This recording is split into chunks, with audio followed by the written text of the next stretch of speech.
Ladies and gentlemen, you're going to want to watch this whole episode. I learned so much from Dr. McDonald, and there's so much more I can learn from him, from his literature, as well as these shows.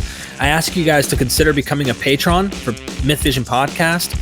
Your funds help make this show possible. I really do appreciate that. You guys could do a one-time donation if you ever want to at my PayPal. It helps me keep doing what I'm doing. All right, love you guys.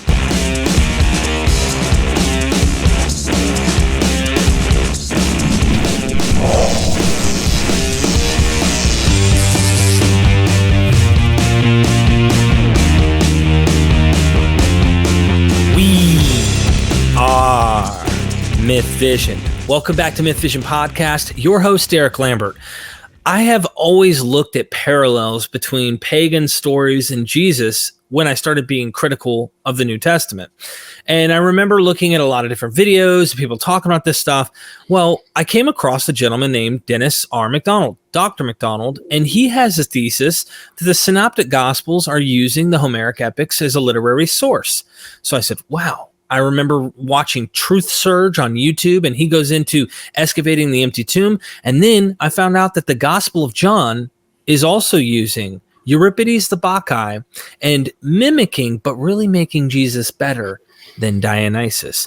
Is that really the case? Well, stay tuned and make sure you guys check out Dr. Dennis R. McDonald's works. They're down in the description, and you guys can get your copy of this book, The Dionysian Gospel. I'm going to go ahead and introduce our guest. Dr. Dennis R. McDonald, welcome to the show. Thank you very much, Derek. McDonald earned his undergraduate degree from Bob Jones University, a Master of Divinity from McCormick Theological Seminary, and a PhD from Harvard University. He taught for many, many, many years. He knows a thing or two, and he's highly controversial in the scholarship guild that we have right now in the 21st century in light of mainstream scholarship on these topics, but I think he's onto something. Let me know what you guys think. So welcome once again. Thank you so much for teaching me and my audience. They're really excited to hear what you have to say, and I'm happy to follow wherever you take us. Thank you so much, Derek. I'm glad you introduced the Synoptic Gospels in our previous interviews. I'm not going to say much about the Synoptics because this time and next we're going to talk about the Gospel of John. But just so your viewers get caught up with mimicist criticism, I'm going to talk about the 7 criteria that I use for determining whether you in fact have literary imitation and not just cultural context. The first 2 have to do with the model. That is the model accessible? Was it written earlier? Was it widely known? And analogy, were other people imitating the same text? Did it become a target for literary work? The next 3 criteria have to do with the nature of the parallels between works. Criterion 3, are they dense? Criterion 4, are they sequential? And criterion 5 is distinctive traits. Are there things that are flags that hold the 2 texts together in a kind of hermeneutical dance? Number 6 is interpretability. What is to be gained by seeing one text as an imitation of another? Or, if you will, why would an author go to the trouble of imitating an antecedent? And the 7th, and this is the one we're going to spend most time on today, Derek, is ancient recognition. And did other people see the similarities between these texts and benefit from them? Dr. McDonald, if I may, I have to ask an interesting question. I think this will be fascinating because you're so scholarly on this stuff. And this is going to be for the layperson who introduces themselves to this episode. This is something I always used to do. I'd ask my dad or something, Dad, how confident are you that you could beat that guy up? You know, because when I was young, he knew how to fight and all that kind of stuff. Oh, son, let me tell you how confident I am. I'd kick his you know what. How confident are you that the Gospel of John is mimicking Euripides the Bacchae? From your professional opinion, of course I know it's your position, but how confident, if you were to base this on a probability scale from 1 to 100, how confident are you that you have it and the other scholars are really ignoring the obvious? So before we get into this, because I want to convince our audience of this with the evidence, but I want you to give your your opinion here, and then everyone can dive in. Okay, I'm going to demonstrate that I'm not a mathematician. I would say 101%. Whoo! I'm absolutely. I don't think there's any wiggle room on this question, and that's what we're going to try to talk about the next few days. I love this. Oh, this is great. Yes, sir. Okay, so bring the other guy on. I can beat him up. Thank you so much. Yes, sir. All right. I want to start in the 5th century in Egypt with an author we know as Nonnus of Panopolis. Panopolis is a city in Egypt. He wrote a paraphrase of the Gospel of John in verse, and then he wrote the longest of all Greek epics, the Dionysiaca, which is actually garrulous and pretty lousy poetry, very difficult to read. And people thought, well, they both are attributed to Nonnus, but maybe one was written by somebody else, or maybe he wrote the Dionysiaca in his youth and then later converted to being a Christian and wrote the paraphrase of the Gospel of John, but he's like me and old and wasn't quite as sharp as he used to be, and so it was shorter and it wasn't as good. Modern scholars now say, no, they're written by the same person, and in fact, the Gospel of John was written first, portraying Jesus like a Dionysus character, and then later wrote the Dionysiaca, maybe converting to Dionysian religion, but more likely considering Jesus and Dionysus to be two faces of the same kind of a deity. And the reason that scholars say that is the Dionysus of the Dionysiaca is much kinder and more gracious and life-giving than the Dionysus, let's say, of Euripides' Bacchae, about which we're going to have more to say. Now, it's fascinating to me that Nonnus, who would have known all of the Gospels, presumably by the 5th century, if he knew the Gospel of John, chose the Gospel of John to be his model. He wanted to rewrite the Gospel of John in a Dionysian way. Now, I'm going to argue that there are two things in the Gospel of John that would have just jumped out at Nonnus to encourage him to do a Dionysian epic on the Gospel of John. And then I want to show that there's another passage where other people also recognize parallels between Euripides' Bacchae and the Gospel of John. And it's something that modern scholars can't see, but ancient readers certainly did. So that's going to be what we're going to do today. Next time, I'm going to talk about the 3 stages of the Gospel of John, and I'm going to give more examples, such as the trial between Dionysus and Pentheus and the trial of Jesus before Pilate, or the woman at the well. And Jesus is going to give living water to a woman that he meets outside the city, who are like Maenads. We'll talk about the liberation of Lazarus from dead and from his tomb, like Dionysus escaping from his prison. And there are many examples. But the one that I think is most striking, and by the way, other scholars have seen these first 2 examples that I'm going to give you, is the first miracle in the Gospel of John, and the author makes a point of it, is not like in the Synoptics, a austere Jesus in a synagogue casting out demons, but Jesus going to a wedding and supplying drunk revelers with more wine. Now, that is got to jump out at any reader to say this is Dionysian. And I've asked you to look on your computer to John 2, and I want you to read the first 11 verses. No problem. Ladies and gentlemen, I'm reading from the RSV, John chapter 2, the wedding at Cana.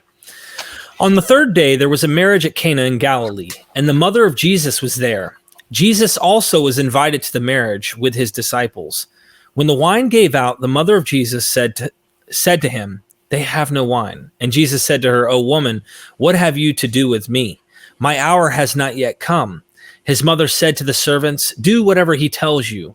Now 6 stone jars were standing there for the Jewish rites of purification, each holding 20 or 30 gallons. Jesus said to them, "Fill the jars with water," and they filled them up to the brim. He said to them, "Now draw some out and take it to the steward of the feast." So they took it. When the steward of the feast tasted the water now become wine, and did not know where it came from, though the servants who had drawn the water knew, the steward of the feast called the bridegroom and said to him, "Every man serves the good wine first, and when men have drunk freely, then the poor wine. But you have kept the good wine until now." This is the first of his signs Jesus did at Cana in Galilee, and manifested his glory, and his disciples believed in him. Now, certainly that is Dionysian. We have evidence in the 2nd century by a pagan author named Dionysius, who apparently used that story in the Gospel of John as a model for retelling a story about Dionysus. And I'm not the first person to have seen this parallel. So I'm going to read a summary of it. It's from Dionysius, Leucippe, and Clitophon. Clitophon narrates his stay in Tyre, where beautiful Leucippe sang him a love song, filling him with desire. Later, the couple marry. Then came dinner, accompanied by wine, which fanned the flames of passion as the 2 young people became tipsy. The gift of Dionysus, quote, is the food of Eros. Clitophon then tells the Tyrians says how the Tyrians discovered wine. A poor farmer invited Dionysus to a meal, at which the god turned the farmer's water into wine. When the farmer drank it, he was Bacchic with pleasure and said to the god, "O stranger, where did you get this purple water? Where did you find such sweet wine?" Sweet blood. This is what you read in the Gospel of John. And when the chief steward tasted the water had become wine, and he did not know where, pothen, same word that's used in Dionysius, where it came from. The servers who had drawn it knew, and the chief steward called the bridegroom and told him, "Everyone first presents the good wine, and then, when people are drunk, the inferior. But you've reserved the good wine until now. It's great quality, but also great quantity. 6 water jugs full of wine." So this is surely Dionysian. And it would encourage someone like Nonnus to target the 4th Gospel to tell as a Dionysian-like epic. But there's another trait of Dionysian religion that's very important. It's called homophagia, and it follows a rite of sparagmos. Sparagmos is the ripping apart of an animal, apparently usually a rabbit, and then having the initiates in the rite taste the meat while it's still bloody. Homophagia means eating raw flesh.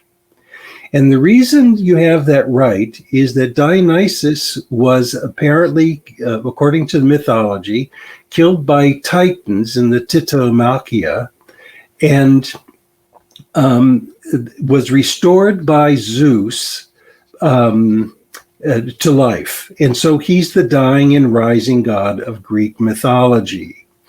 And initiates, by celebrating his death, are in a way celebrating his life. And there's plenty of reason to think that these initiates thought that they, in this participation, were gaining eternal life by identification with the deity. This appears in Euripides' Bacchae as follows. Dionysus himself is delighted in the mountains when, apart from the scurrying Thiasi, that is the Maenads, he falls to the ground wearing his fawn skin, a sacred garment, as he hunts for the blood of slain goats, the sheer joy of eating raw flesh. Now, of course, we have cannibalistic imagery in the Synoptic Gospels and in Paul about Jesus, about the Eucharist. That is, that in the Eucharist, people are claiming to symbolize or actually getting eternal life by drinking Jesus's cup, his blood, and the body in the loaf. But nowhere is the cannibalistic or Dionysian emphasis as clear as it is in the Gospel of John. And I'm going to read simply a few lines. The one who chews my flesh, it's not just eat, it's chew. It's chews my flesh and drinks my blood has eternal life. For my flesh is true food, and my blood is true drink. Then when many of the disciples heard it, they said, this saying is hard. Who can hear it? It's hard because Jews are not supposed to drink blood, right? And from this point on, many of the disciples went back and no longer traveled with him. So it was scandalous. What's scandalous about it? It's really quite Dionysian. And I had a student write an entire dissertation on these passages and the Dionysian tradition of homophagia. And it's because of such research that I became totally convinced that the Gospel of John is at least Dionysian. But I'm going to let you ask some questions and so on. Yeah, you know I have some. But I want to get soon to the Bacchae, because the issue is not just that John's author or authors knows Dionysian religion and is trying to create a Jesus who's competitive, but also similar to Dionysus, but actually using Euripides' Bacchae as a literary model. And the Bacchae was the most important, iconic description of Dionysus in antiquity. And we know of imitations of it among Jews and pagans and Christians. And there's a whole wonderful dissertation that came out of the University of Minnesota by a friend of mine, Courtney Friesen, that shows how often the Bacchae was rewritten in order to establish social identities of pagans, Jews, and Christians. So we'll get to the Bacchae in a moment, but first we can stay with Dionysus. Nonnus of Panopolis and others saw in the Gospel of John Dionysian imagery that most modern scholars would be somewhat embarrassed by. So a couple good questions I think we can probe here just before we move forward. And I love this, Dr. McDonald. I really do. First things first, it's obvious who these authors are. They didn't use Matthew, Mark, or Luke as their literary book to make this claim. It was obvious the Gospel of John was their claim. So that right there kind of tells you something. Number two, I mean, at least it speaks something here and it can be used as evidence. Number two, a Christian apologist will try to argue, as they usually do, well, that was 2nd century. That means they borrowed it from the Gospel of John. And this guy who's writing from Egypt, is it Egypt? I can't remember this. No. Yeah, he's borrowing from the gospel. So when they try to argue, really what came first was Jesus and not Dionysus. Do you have a statement you could make about that before I ask my final question before we move forward? Are we really trying to say that the author of the Gospel of John had read Achilles Tatius's Leucippe and Clitophon? No, really. And of course, that isn't. The direction can't go in the direction. Well, no, I'm sorry I got you confused. I got your question confused. The cult of Dionysus, we know, goes all the way back at least to the 6th century BCE. and it was widespread. And we have lots of imitations of that text. So if there's a literary connection between these texts, or even a history of religion's relationship, it's got to be Dionysian religion coming first. And you can imagine why this community would want, well, in fact, let me go into this now. Why would the author of the fourth gospel want to portray Jesus as a Dionysian-like character? Well, it could be to win converts from Dionysian religion. But I think it's actually written for Christians to say that just as Dionysus offers eternal life and a good time and love, Jesus can offer that too. But if you read the Synoptic Gospels, what Jesus offers is a cross. What Jesus offers is voluntary poverty. Pick up your cross and follow me. Sell your goods and give to the poor. Jesus is not a donor deity in the Synoptics. He's a slave master. And I don't mean that critically. I mean that the suffering Jesus invites people to suffer along with him. There's very little suffering language in the fourth gospel. The point of the prologue is that the Logos became flesh and dwelt among us and gave us gift after gift. That's how I translate one of these phrases. So that the author of the fourth gospel, inside of the gospel tradition, has a reason to make Jesus a donor deity, that the community of believers should understand that Jesus offers gifts the same way that Dionysus can offer gifts through the homophagia, and offer eternal life and so on. Okay, and then my final question, maybe you're going to actually get into this. I can't wait to just discuss the prologue, because that's going to be an interesting, how you compared the prologue and kind of, show that, if we're getting into that. Yep.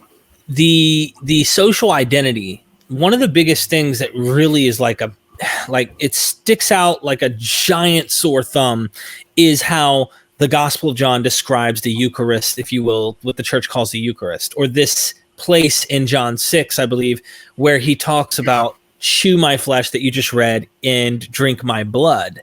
You do describe the Dionysian, they would talk about wine being blood, and the grape being a blood.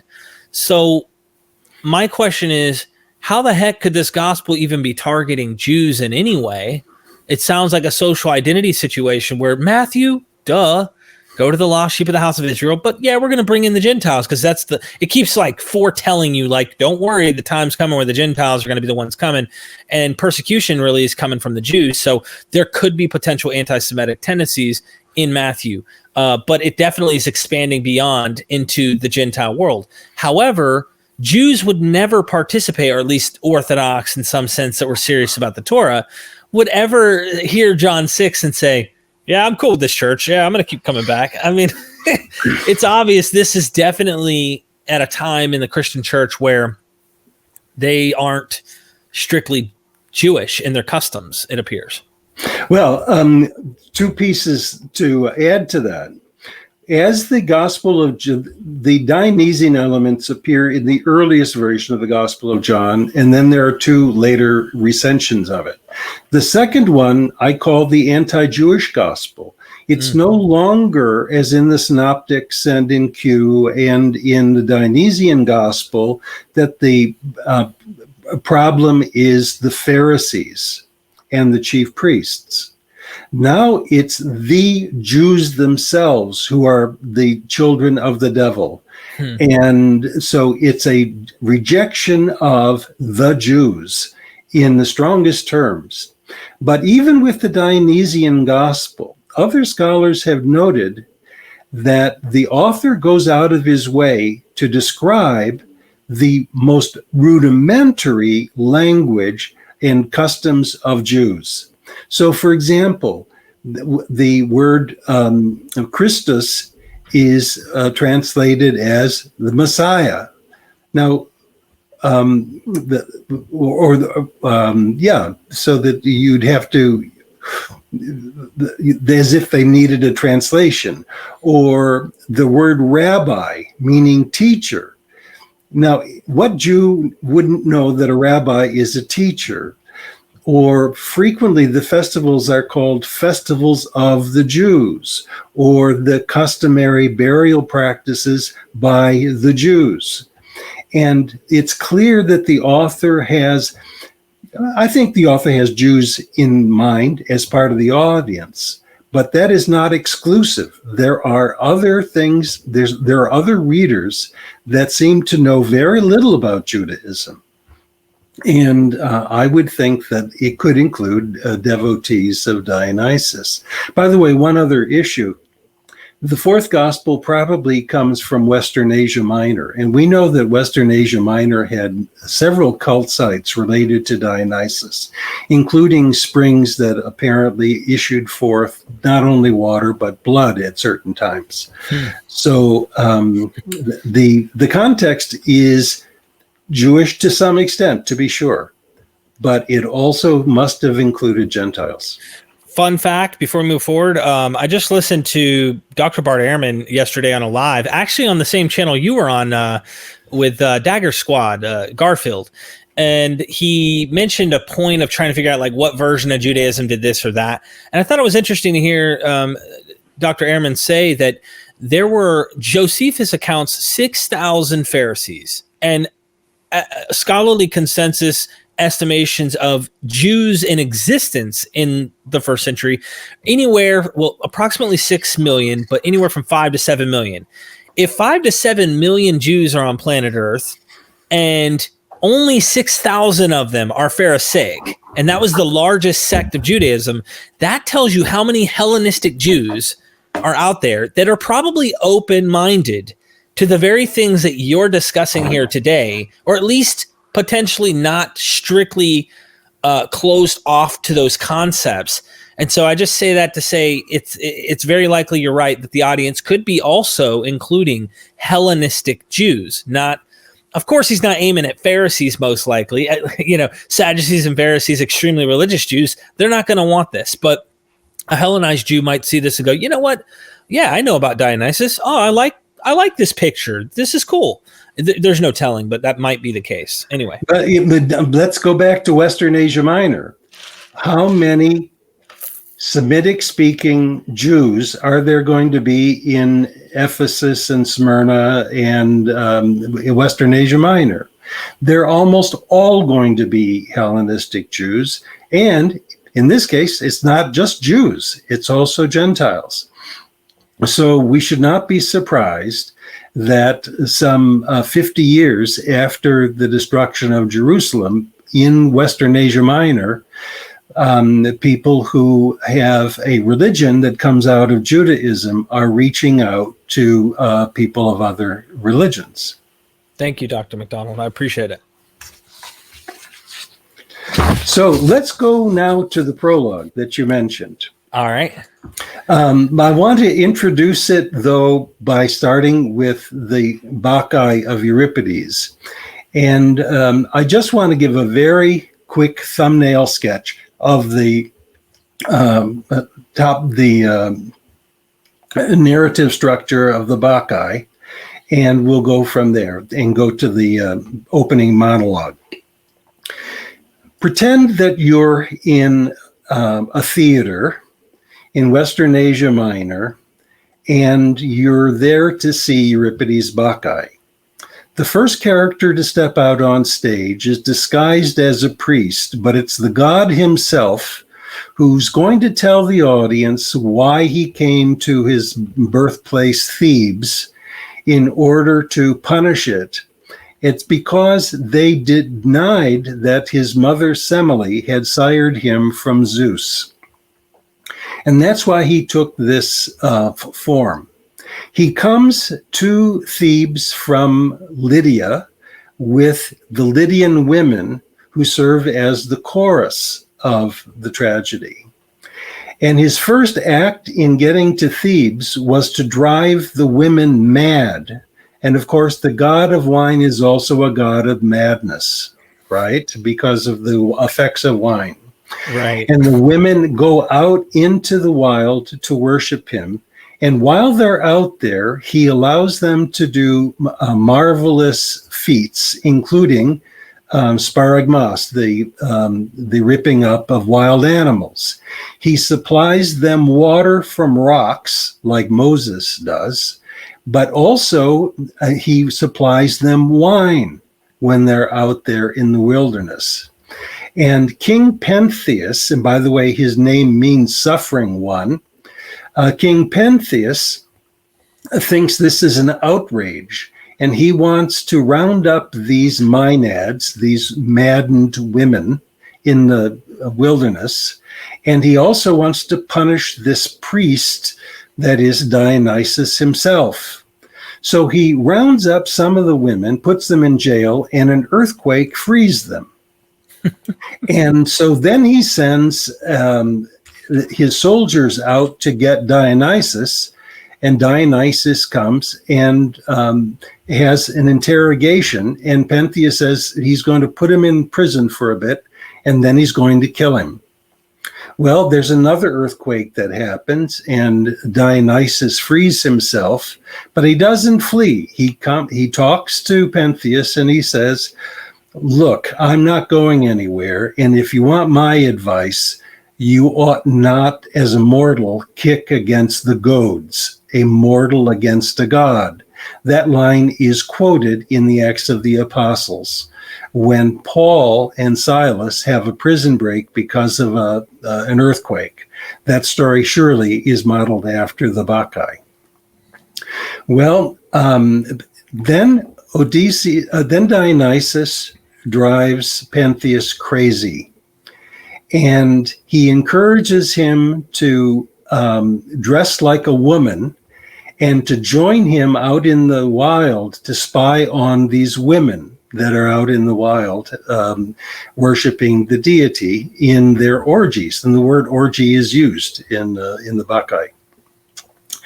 So Dionysus then is crazed himself. So they go out to the wilderness, and Pentheus says, yeah, I can't see these women very well. Can you put me on top of a tree? So Dionysus bends a pine tree down and puts Pentheus on top of it, and then returns it to upright. By the way, this is Luke uses this as the story for Zacchaeus, who's up on a tree and looks down on Jesus. And not only does he see, but he's seen. Well, let's go back to the Bacchae. The women see the king dressed as a woman up on top of this tree. They recognize who he is, and they uproot the tree, and they dismember him. But they dismember him, and this is the sparagmos, they dismember him, thinking, though, that he's actually a lion when they go to kill him. And Agave puts the head of her son on a thyrsus, that is an ivy wand, and triumphantly brings the head back into Thebes, boasting that Dionysus had helped her kill this lion. Well, she soon realizes that she's killed her own son. And Dionysus then comes out of off of the machina, the machine, and tells Cadmus and Agave, the mother, and all of the house of Pentheus to leave Thebes. And the point of the story is you don't mess with Dionysus. And at the heart of it is his, if you will, birth by a deity and a mortal. And of course, this is an issue in the Gospels of Jesus being the Son of God by a mortal. So that's the story of the Bacchae. Now, I'm going to let you ask a question about that, but then we're going to do the opening monologue. and I'll pretend that I'm Dionysus himself in a mask, telling the audience, why I came to Thebes and am causing such a turmoil. And when we're done with that, we're going to do some comparison of that with the opening speech in the Gospel of John. First, I want to say, I don't know if you guys can tell, this is obviously really heavy stuff, and I really love the story parallels and stuff. So go down in the description. Make sure you get the Dionysian Gospel. It's a real pretty book, too. On the front, half of it's Dionysus' face, half of it's Jesus. It's a really, really pretty book, and it's really fun to read. I wanted to ask one thing, and we'll move on. And you don't have to even dig deep. Maybe you can make a brief comment about it, then we can continue because we have so much to cover. You mentioned Moses knocking water out of a rock in the wilderness. Sounds to me that this Dionysian story and tradition goes as far back that even potentially the Moses story is borrowing from Dionysus, potentially. The origins of the Dionysian religion already are transparent by the time of Homer, which would be at the latest the mid-7th century BCE. And we know that these stories in the Pentateuch were written after that. Now, unfortunately, we don't have any literary evidence before Euripides in the 5th century BCE of the striking of rocks and water produced. But that is still earlier than most scholars would say for the Pentateuch. So that it's not impossible that you have such links. Now, but I want to raise a larger methodological question. When people see parallels between the Jewish Bible and Greek mythology, there's a tendency in some cases to say that the Greeks are borrowing from the Jews, or the Jews are borrowing from the Greeks. And the truth is they're borrowing from each other and from probably unknown cultural forces. So that it's instead of talking about a direction of dependence, in this case, you would say the Dionysian, you're suggesting the Dionysian cult to the Moses cult. It's more likely that we've got some kind of symbiosis of cultural exchange going both directions. There are some wonderful classicists who've worked on these things. Actually, I'm going to give you one other example that is just incredible. And I still have not seen a scholar of Jewish scripture deal with it. In the Odyssey, there's a wonderful passage, tragic passage, where Odysseus and his men are trapped on an island, and they can't go any further to get home. And Odysseus goes off by himself to pray to the gods for good weather. His crew down below decide, even though we're not supposed to kill these cattle sacred to Helios, we're starving. So we'll kill some of these cattle and we'll roast them. And then when we get home to Ithaca, we'll give sacrifices to the gods in recompense, because there's no death worse than starvation. So they roast these cattle. Odysseus wakes up, comes back, and he smells the roasted meat. And he knows that what they've done. And he's heartbroken. And because of that, because of what they've done, the crew cannot get back home to Ithaca. They all get drowned in the sea. Moses goes up on Mount Sinai to get the law. He leaves behind the 12 tribes. They have a golden calf that they created. And he comes back and is outraged at Aaron and others for what they've done. And it's because of that act that they can't get into the promised land. Now, those parallels are just amazing. Wow. And in this case, the story in the Odyssey surely is older than the one that we have as a central story in the Jewish epic, the biblical epic. Now, I challenge, I don't know the direction of those parallels, but I certainly think it's worth a good dissertation from a Hebrew Bible scholar to explore those parallels. And by the way, the parallels go on beyond that.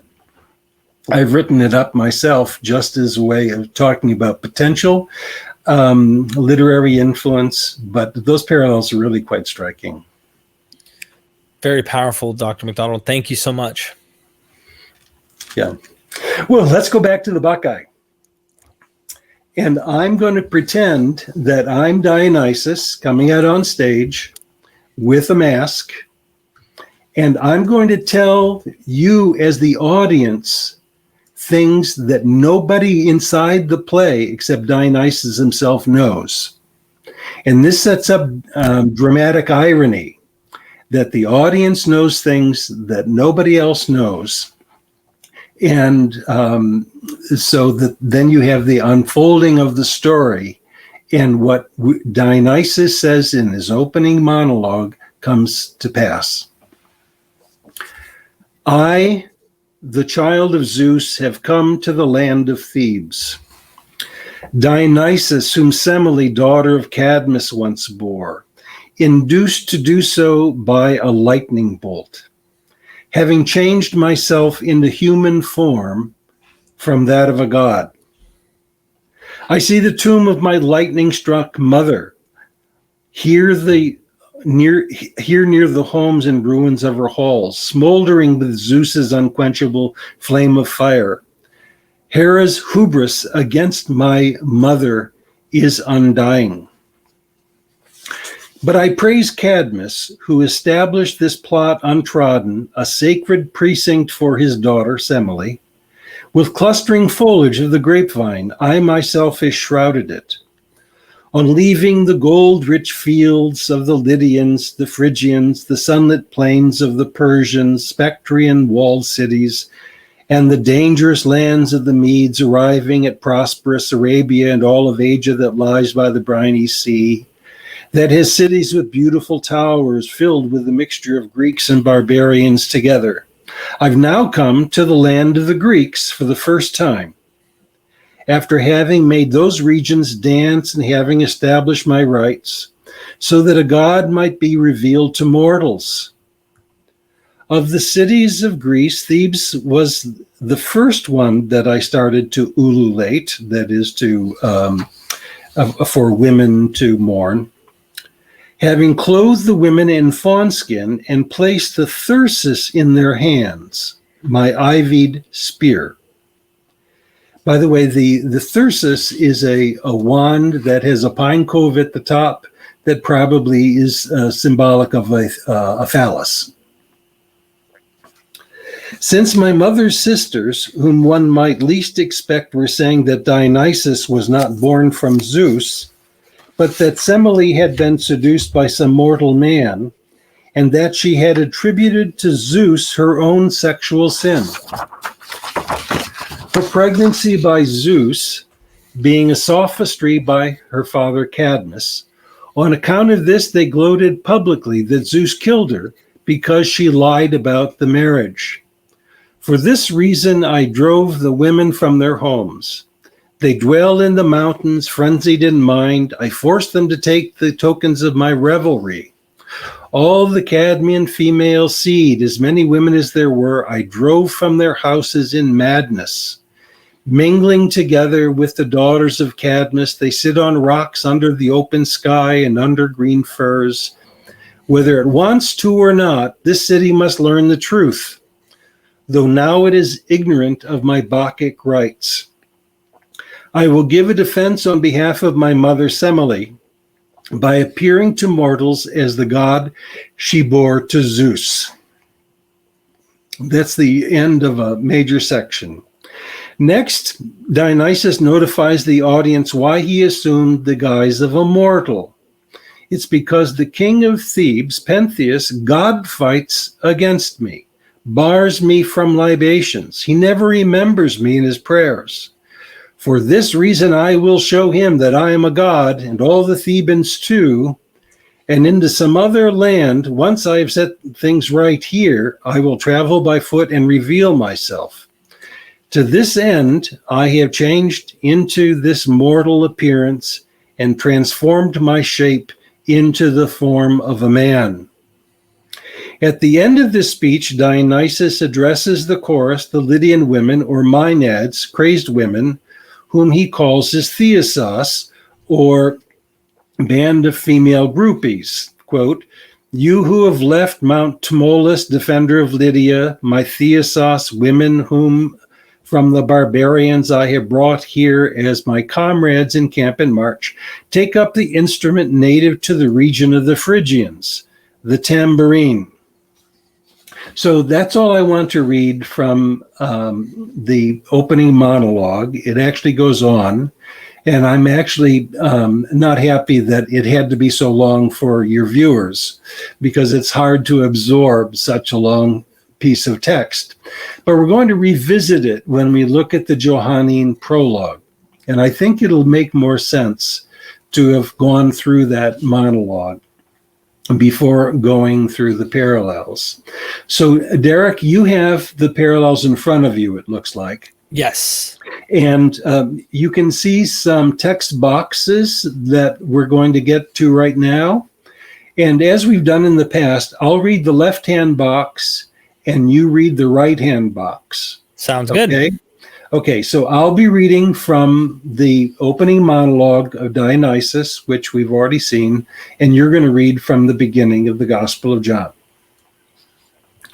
I, the child of Zeus, have come to the land of Thebes, Dionysus, whom Semele, daughter of Cadmus, once bore, induced to do so by a lightning bolt, after having changed myself into human form from that of a god. In the beginning was the Logos, and the Logos was with God, and the Logos was a God. This one at the beginning was with God, and the light shines in the darkness, and the darkness did not overcome it.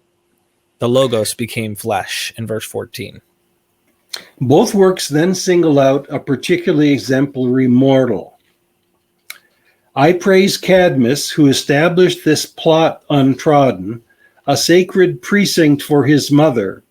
With clustering foliage of the grapevine, I myself have shrouded it. There was a person sent from God whose name was John. And continue next page. Oh, this one came as a witness to bear witness about the light, so that all might believe through him.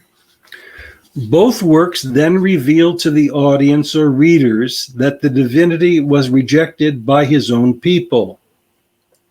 I now have come to the land of Greeks for the first time, so that a god might be revealed to mortals. Since my mother's sisters, whom one might least expect, were saying that Dionysus was not born from Zeus, but that Semele had been seduced by some mortal man, and that she had attributed to Zeus her own sexual sin. I will give my defense on behalf of my mother Semele by appearing to mortals as the god she bore to Zeus. He was in the world, and the world came into being through him, and the world did not know him. He came to his own regions, and his own people did not receive him. Later in the Dionysian Gospel, people will question Jesus' paternity. And the Logos became flesh and pitched tent among us, and we observed his glory, glory of the one-of-a-kind child from the Father, full of grace and truth, for we all have received of his fullness, gift after gift. Whereas Dionysus came to Thebes to punish its disbelief, the Logos came to earth as its savior, but both were rejected by their own people. The Thebans rejected Dionysus, and Jews rejected Jesus. In the tragedy, Dionysus says he's come to Thebes because its king Pentheus, God fights against me. bars me from libations, and never remembers me in his prayers. For this reason I will show him that I am a god, and all the Thebans too. To this end I've changed into this mortal appearance and transformed my shape into the form of a man. John 1:18. No one ever has seen God, a one-of-a-kind God, the one in the womb of the Father. That one revealed him. In this translation of John, I've translated the Greek expression ton kolpan tu patros as the womb of the Father, although other translations are possible. The ironic expression in John's prologue, that his fathers don't have wombs, evokes Dionysus's birth from the thigh womb of Zeus. Here is Euripides' description of Zeus's rescue of Dionysus's fetus from the womb of dying Semele, as intoned by the female chorus. Quote, immediately as into a child's bed, Zeus, son of Cronos, hid him in his thigh and closed it up with golden pins, hidden from Hera, and he birthed him as soon as the fates had brought him to term. Ancient artists frequently depicted a baby Dionysus coming out of the thigh of Zeus as though from a womb. So in a sense, Zeus is both father and mother to Dionysus. And that's why you have this Jesus, the only one born from the womb of the Father in the Gospel of John. Now, one could say, Dennis, this is just a far-fetched parallel. You're going to have certain kinds of discourses frequently in ancient religion, God's coming to earth, being vilified, coming to people that don't recognize him, and so on. Yes, that's true. But what I want to show you now is we have unmistakable, undeniable evidence that ancient readers saw the similarities between this opening monologue, which was famous, and the prologue to the Gospel of John. And the best example we have from an early period comes from Clement of Alexandria. Clement is writing around the year 200, and he wrote a book called the Protrepticus, that is an address to pagans encouraging to come to Christ and to leave pagan religion. And in the passage that we're going to read, I want to have you read the numbers that are in square brackets.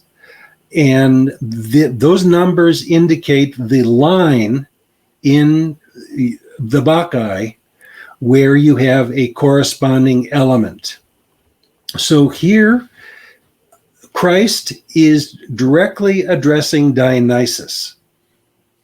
And he's telling Dionysus he should convert to him.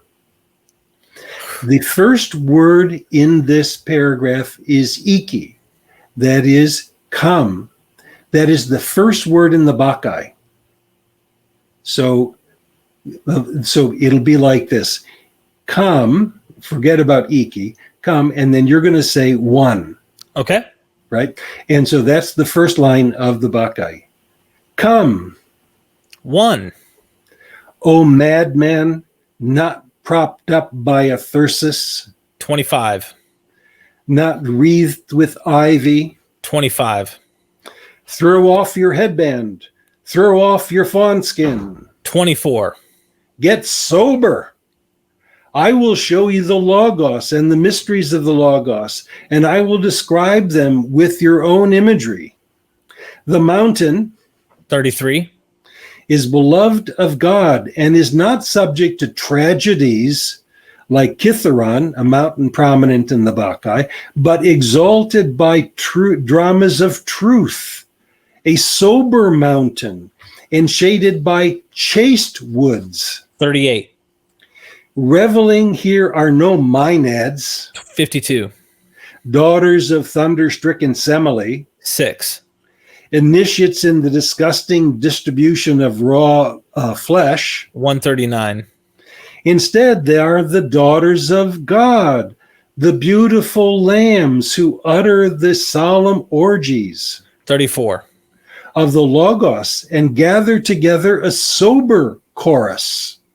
This chorus consists of the righteous, and their song is a hymn to the King of all. Young girls pluck their instruments. 58 to 59. Angels sing praises. Prophets speak. The sound of music carries. Quickly they follow the Thesis. 56. Those who are called scurry off, longing to welcome the Father. 3 through 4.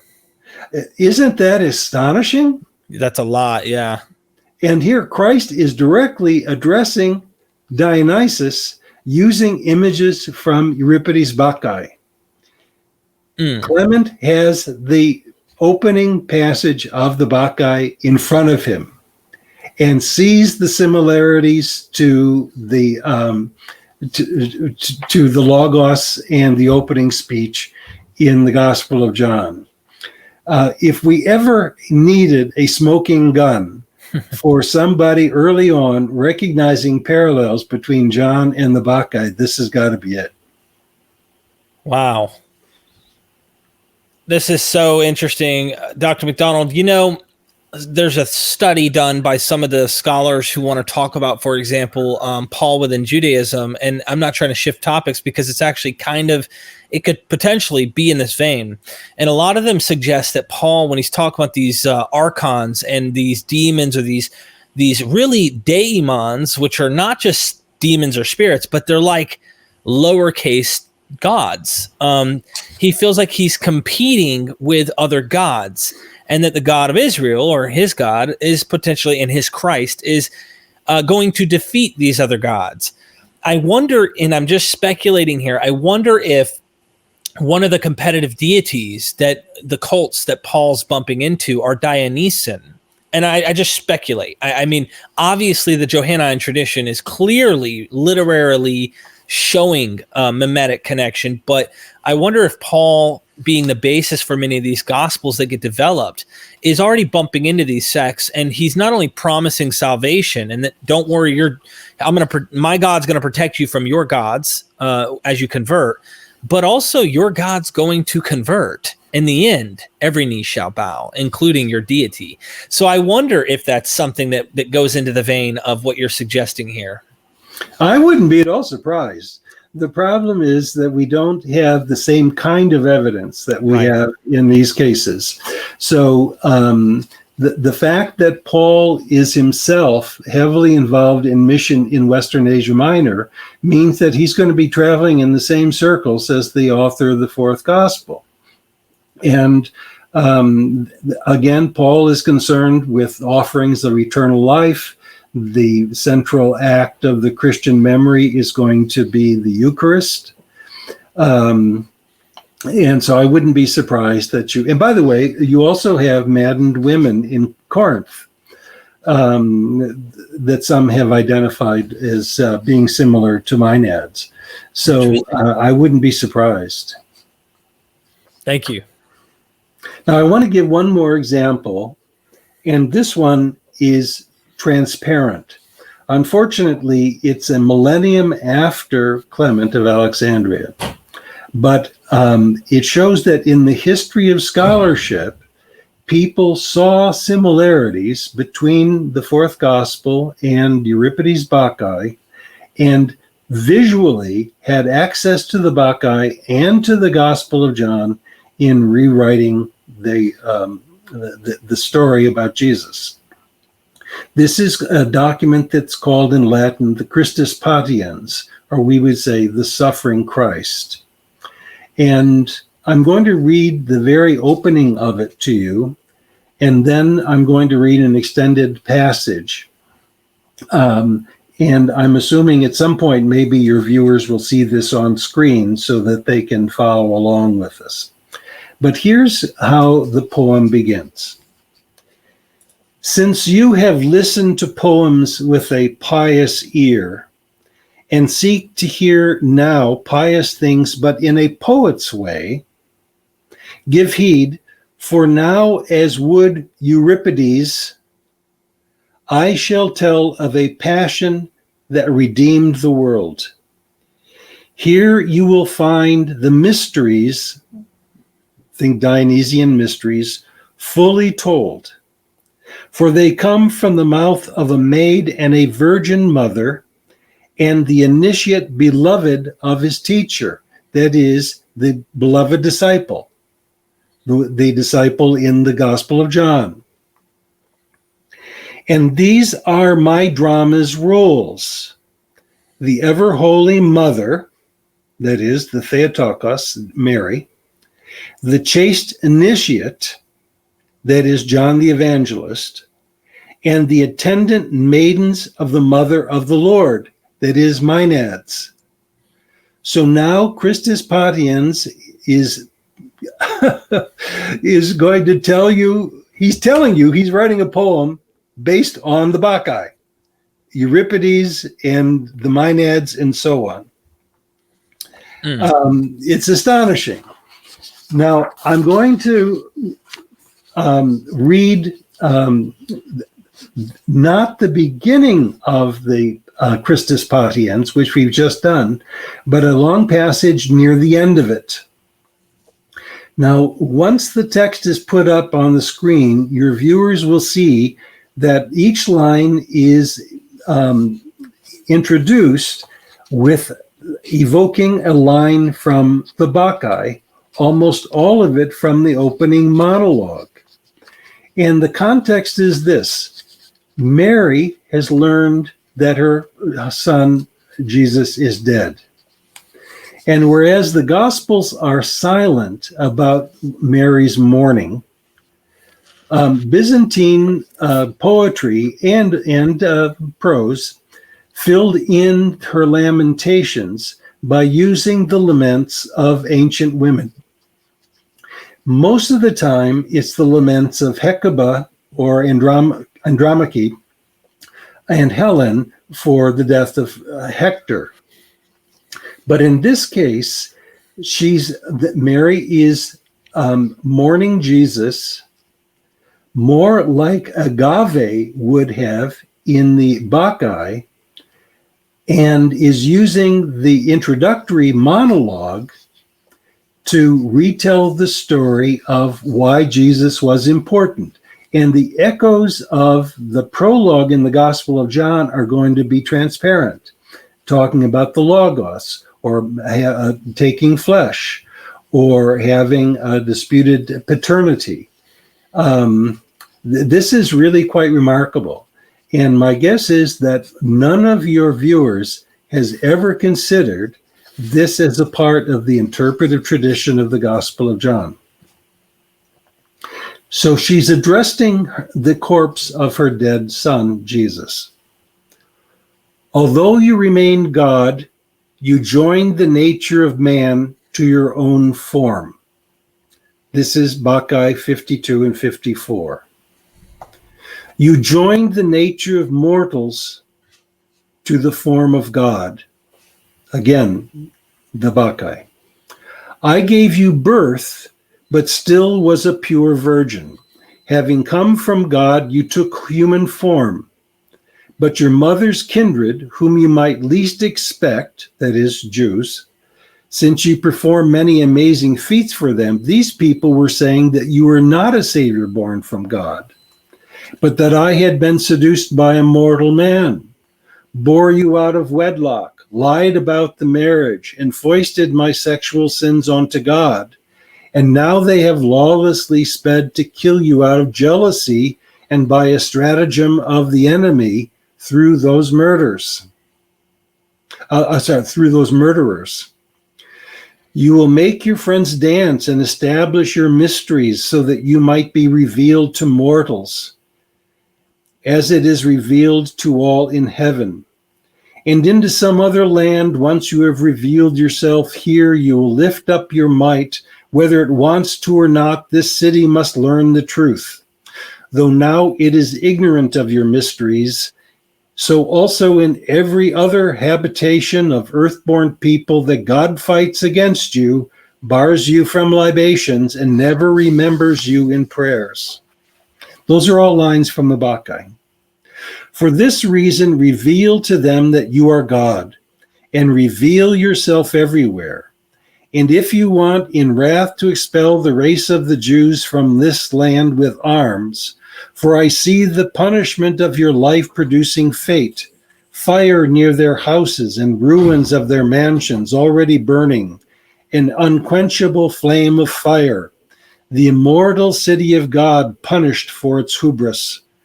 I praise this judgment that makes this land untrodden by all those who murdered you, O child, who left the cities in Lydia, praised by all, and Phrygia and sunlit plains of Persia, Bactrian-walled cities and the hard-to-conquer lands of Media, bypassing prosperous Arabia, peoples far away and plunged in darkness, and all of Asia that lies by the briny sea that has cities with beautiful towers, filled with the mixture of Greeks and barbarians together. You came at first to the land of the Hebrews that placed you in a tomb, a corpse from slaughter. But you women who have left the land of Galilee, my Thesis, who traveled with me from here, initiates of the mysteries of the wound, alas, the corpse is placed in the tomb. That's the end of her lament, where she invites other women to come and mourn. There can't be any doubt that the author sees in the opening speech of a Bacchae an opportunity to portray Jesus as a new Dionysus. Wow. I mean, that was shocking in terms of comparison. That was really, really blunt. I got a few questions, I guess, just to kind of put the context here. A couple places it talks about the Hebrews and Jews in this, and you have the reference Bacchae here. Is that the 12th century work that is saying Jews and Hebrews, or is that in the original Bacchae? No, that's the Christian 12th century. Yeah. Okay. Well, it's just fascinating because the literary construct is so similar to what the actual Bacchae is saying. I mean, obviously, I ask everyone to go read the Bacchae and see for yourself. Nothing is identical, but these phrases right here, very, very close. And well, in Greek, many of them are identical. Wow. And so, of course, this is my own translation. But you could put the Greek line from the Bacchae next to the line in the Christus Patiens, and more often than not, they're identical. What about in John? I know there's some Greek literary parallels that, there's a suggested mimetic genetic connection, if you will, showing that, hey, this is definitely lifted. In your book, you go into that, by the way. So. There are some examples, but there really are not very many. That the parallels are more thematic.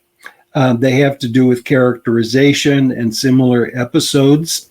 But next time we'll talk more about these. Okay. And I'll try to identify the verbal similarities, and there are some.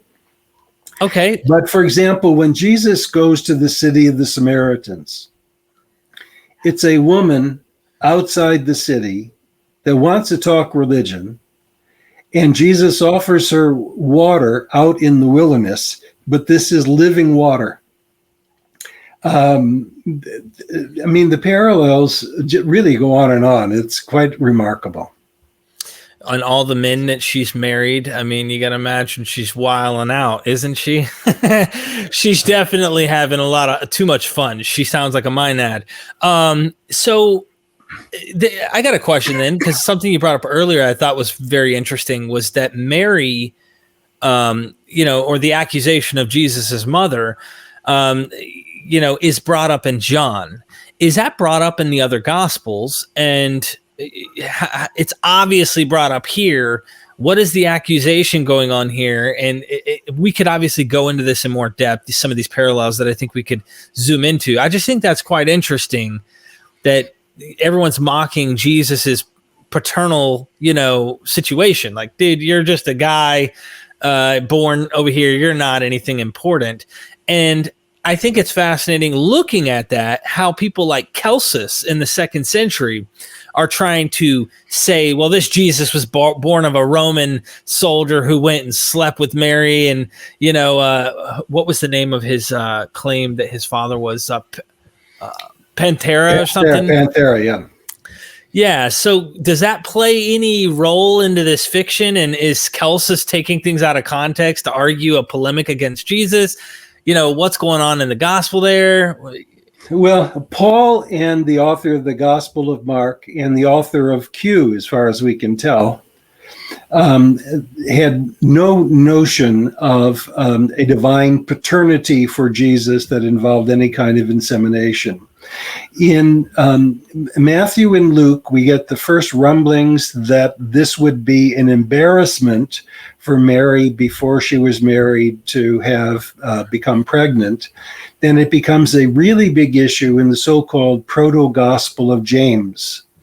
And this is really a very interesting text that we could talk about at a later time. I haven't mentioned the Gospel of Nicodemus. Most of your viewers probably have never heard of the Gospel of Nicodemus. It actually came out in several different recensions, the first of which probably was late 4th century, and it goes all the way to the 9th or 10th century in its various recensions.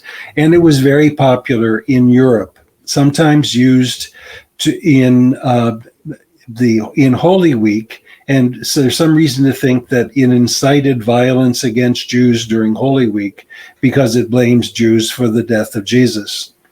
But I mention it here for 2 reasons. First of all, the author over and over again makes the questionable paternity of Jesus an issue between himself and the Jewish opponents.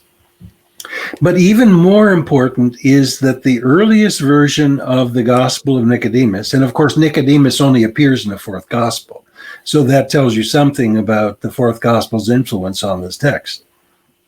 But over and over again, it imitates the Bacchae on its own, so that this is yet another Christian retelling of the story of Jesus that uses the Bacchae as a primary text. And in my synopsis of the Gospel of John, I have an appendix that goes through the Gospel of Nicodemus and shows this dependence on the Bacchae. So the Bacchae was extremely important as a definitive statement, not only of Dionysian religion, but it became stereotyped about pagan religion generally. And because the Dionysus in the story is so unforgiving and punitive, and it makes Jesus really look quite like a pacifist and a nice guy.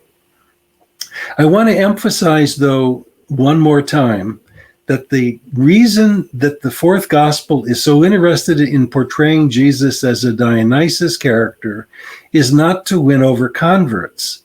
It's to tell the Christian community that Jesus, like Dionysus, gives gifts, including wine at a wedding. And of course, a wedding is a celebration of sexual contact and sex. And wine gives joy and celebration. Jesus gives eternal life to those who eat his flesh and drink his blood. He gives manumission, so that there's a famous speech about Jesus giving eleutheria, freedom, to those who the truth will make you free. So that this Jesus of the Gospel of John is a much better neighbor than Jesus of the Synoptics, who asks you to mow the lawn all the time. The Dionysus of the Gospel, the Jesus of the Gospel of John, brings you brownies. Yeah, I like the Gospel of John, Jesus too. Trust me, I like that one. In fact, it sounds like we're getting, and this is why the whole getting into the social, structure of these Gospels are quite interesting, especially when you get further back. Yeah, and let me ask you this real quick before we go, because I know Acts does the same thing in a lot of ways. I mean, even like Acts, the author of Acts has Paul continuously reminding people he's a son of David. Like this line of David is very important, and there's some interesting reasons why in the Bacchae, and of course comparing mimetic connections to the Old Testament, why that's important. But they're really brilliant in the way that Luke, or the author of Luke, is doing this. What I think is interesting, and maybe I can ask, is there a hint at maybe potential accuracy historically speaking, even though we know Acts is fictional, historically speaking, to the most primitive Q sect of Judaism, or Q sect of Judaism / Christianity? Do we see some truth maybe in Acts and talking about this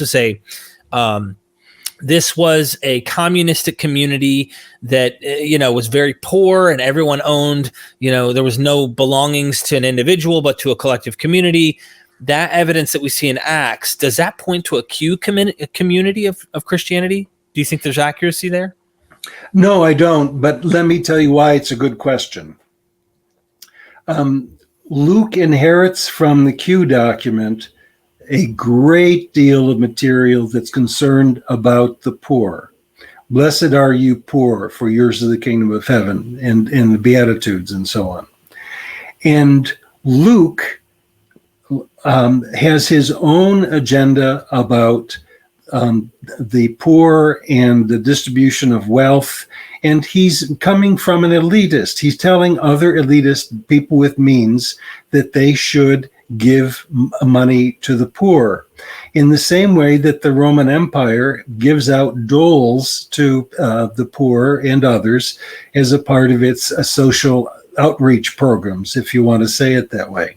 But these two summaries that we have at the Acts, in the beginning of the Acts of the Apostles, almost certainly are coming from Plato's Republic, and the instructions that Socrates gives to the guardians of the city, especially Athens, that they are not to own any silver or gold. That because, as we know in American politics, money corrupts.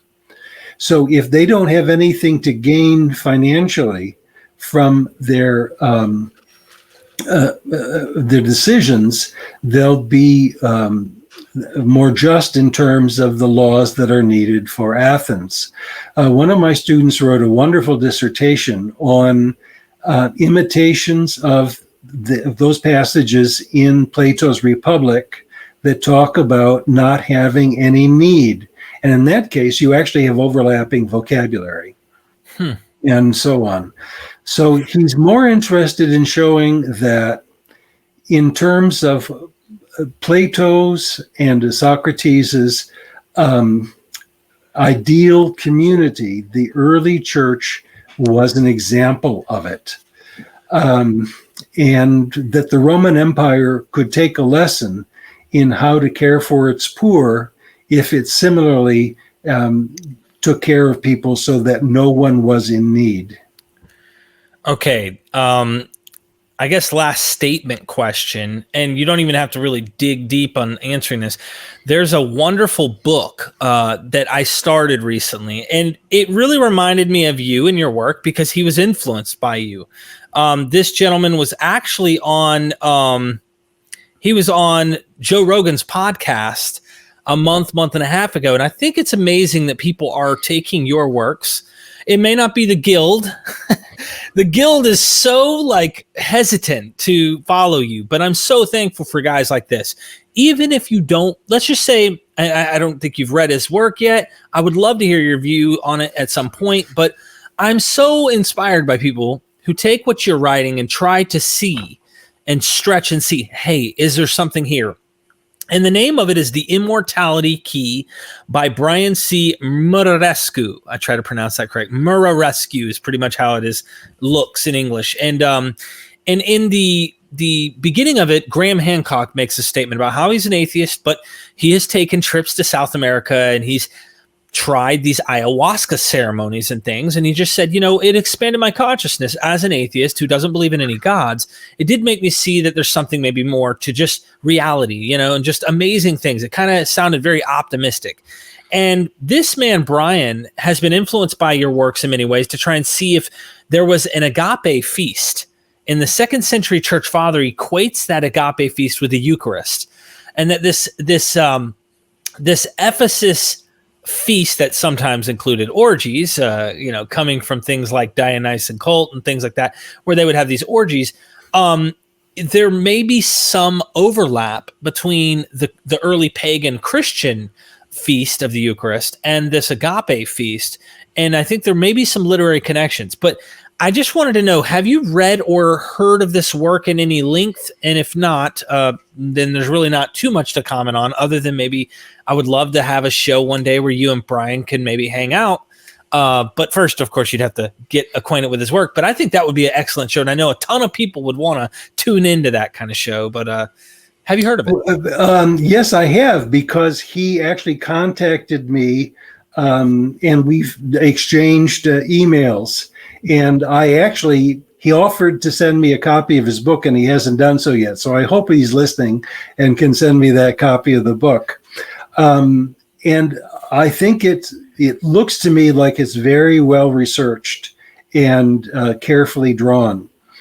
So, but I'm not going to comment on the scholarship, of course, until I see the book. But I do want to say one thing for your viewers. Yes, sir. It is not by accident that ancient religious ceremonies included mind-bending substances. And the fact that in the Dionysian cult you have the ingestion of wine. In the Christian Eucharist you have the ingestion of wine. At Eleusis you have the ingestion of a kind of beer that seems to have been a barley beer that was fermented, and people drank before they had the initiation in order to help them get dreams.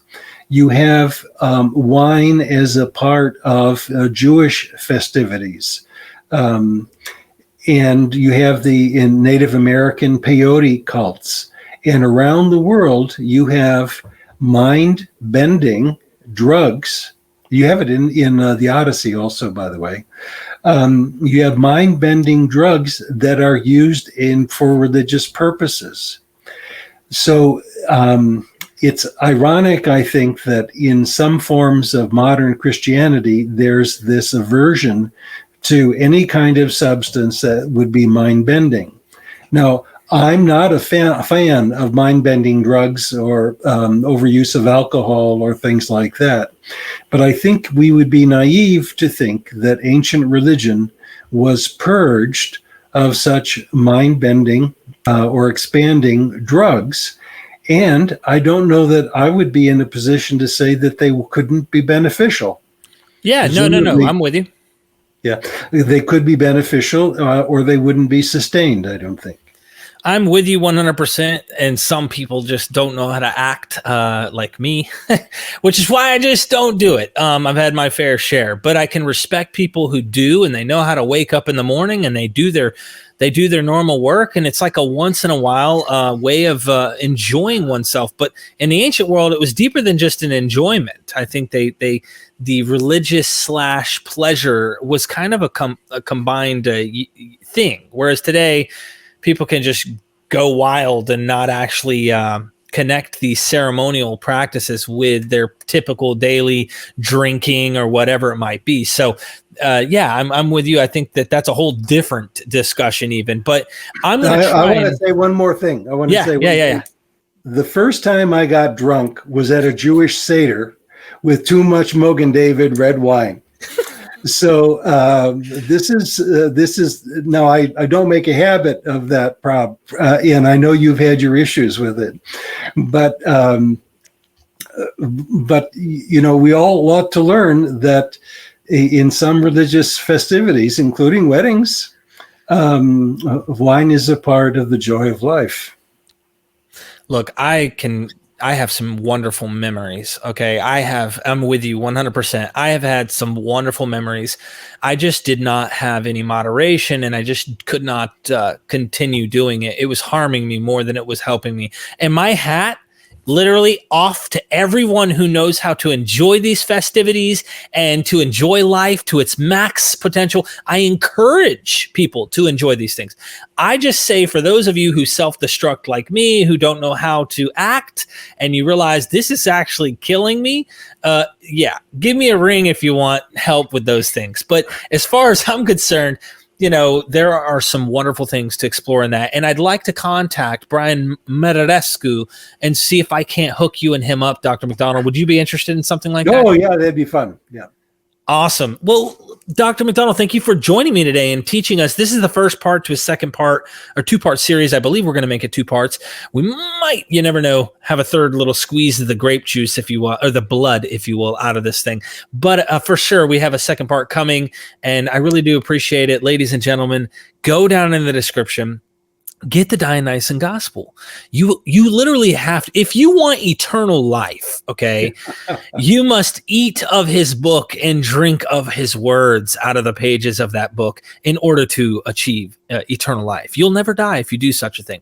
No, seriously, I really do want to hear your thoughts of this book and of this show down in the description. Like this video. Don't forget that. Help my audience or help my guests that I bring on by getting their works. It helps them want to come on to Myth Vision and to give you guys this free insight. I really, really appreciate every one of my guests that come on, and thank you, the audience, who helps make this possible by getting the books and making this content go out there. We want the world to hear about this. And sometimes you won't catch this in the universities. It's just, there's a bias in the guild sometimes on promoting these concepts, and you, the viewer, can make that possible. So I thank you so much. And Dr. McDonald, I thank you for taking your time to come on and teach us. Oh, it's a pleasure. Thank you.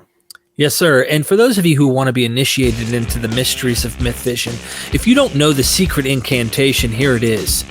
We are Myth Vision.